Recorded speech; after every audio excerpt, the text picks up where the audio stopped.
Off the coast of Scotland lies a small island that was once so dangerous it remained off-limits for nearly half a century.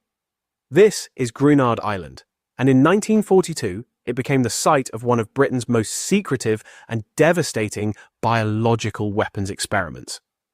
What happened here would kill tens of thousands of animals and turn this pristine landscape into a forbidden zone. The year was 1942, and Britain was fighting for its very survival.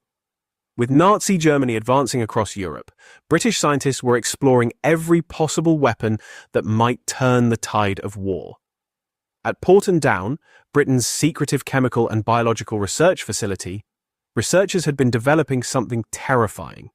They called it Operation Vegetarian, and it involved weaponizing one of nature's deadliest bacteria, anthrax.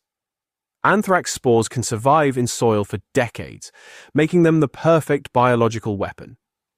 But before they could deploy it against the enemy, they needed to test it somewhere remote and isolated.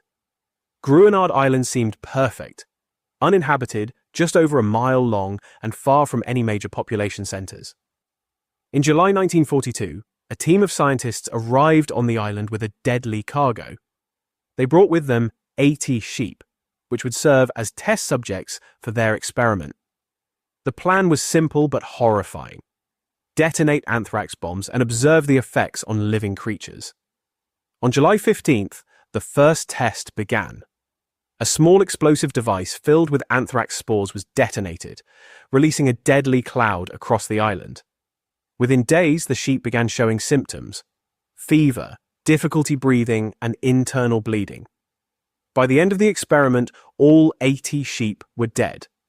The test was deemed a success, but the scientists had underestimated the persistence of anthrax spores.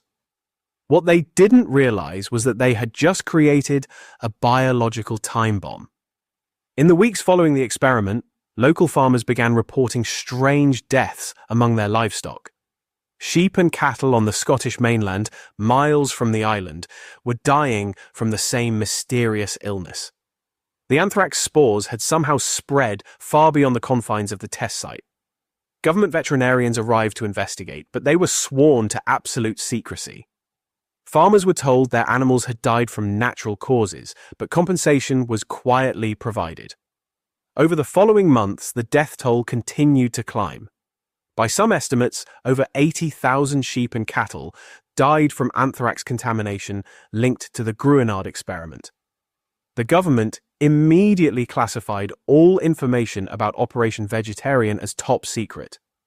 Warning signs were posted around Gruinard Island, forbidding anyone from landing there. The island was effectively quarantined and would remain so for the next 48 years. Local residents were told the island was being used for routine military exercises.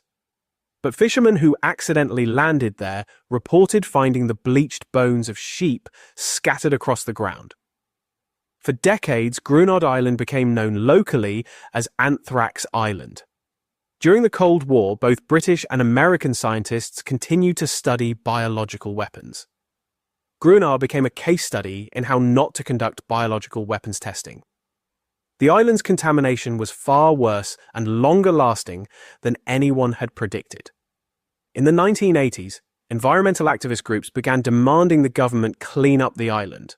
A group calling itself Dark Harvest Commando even stole contaminated soil from the island. They threatened to spread it at government buildings unless cleanup efforts began. Under mounting pressure, the government finally acknowledged the contamination in 1981. They announced that Gruinard Island would be decontaminated using a new method involving formaldehyde and seawater. The cleanup operation began in 1986 and cost millions of pounds. Every square inch of the island had to be treated with powerful disinfectants. The topsoil in the most contaminated areas was removed entirely and burned. Even after extensive decontamination, scientists continued testing the soil for years. It wasn't until 1990 that the island was finally declared safe. Nearly 50 years after the experiment, Gruinard Island was returned to its original owners. But the legacy of Operation Vegetarian extends far beyond this small Scottish island. The experiment proved that biological weapons were too unpredictable and dangerous to control. It helped convince world leaders to ban biological weapons through international treaties. The Biological Weapons Convention of 1972 specifically prohibited the development of such weapons. Today, Gruinard Island appears peaceful and green, with no visible signs of its deadly past. Sheep once again graze on the island, and birds nest in its cliffs, but soil samples still occasionally test positive for trace amounts of anthrax spores. The island serves as a permanent reminder of what happens when science and warfare intersect. Local farmers still remember the mysterious deaths of the 1940s, stories passed down through generations. The exact number of animals that died from the anthrax contamination may never be known. Government records from the era remain classified, with many details still secret today. Operation Vegetarian stands as one of Britain's most controversial wartime experiments. It's a stark example of how the pursuit of military advantage can have devastating, unintended consequences.